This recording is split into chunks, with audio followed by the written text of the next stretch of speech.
Hello दोस्तों, देखियो यहाँ से देखाबो जा रहल छी राजमा के सब्जी केना बनायल जाइ छै। तो देखियो सबसे पहले राजमा के भरि राति फूलले धऽ देलिए।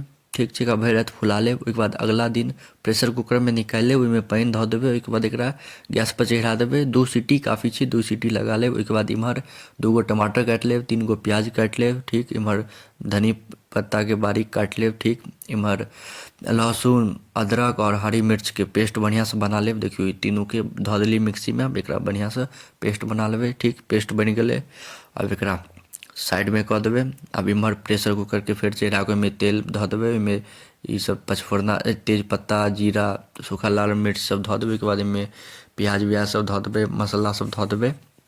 बढ़िया से लारि चारि लेब। फेर ओहिके बाद एहिमे राजमा सब धऽ देबै, औरो मसाला सब जे होइ छै सेहो सब धऽ देबै। अगर अहाँ सबके एकर डिटेल वीडियो चाही, रेसिपी फुल रेसिपी वीडियो चाही, तऽ हम अपन चैनल पर डालि देने छी, अहाँ सब जाकऽ जरूर देखब। एक नंबर ब्लॉग छै, एक नंबर। एहिमे स्टेप बाय स्टेप बतेने छी। अहाँ सब पूरा सीख जेबै बनेनाइ केना राजमा बनै छै। तऽ अहाँ सब जाकऽ जरूर ओ वीडियो देखब, एक नंबर लागत अहाँ सबके वीडियो। देखियो कते मस्त बनि कऽ तैयार भऽ गेलै, एक नंबर खायवला। आब अहाँ एकरा चावल साथे खाउ, रोटी साथे खाउ, जे साथे खाउ, बहुत नीक लागत। धन्यवाद।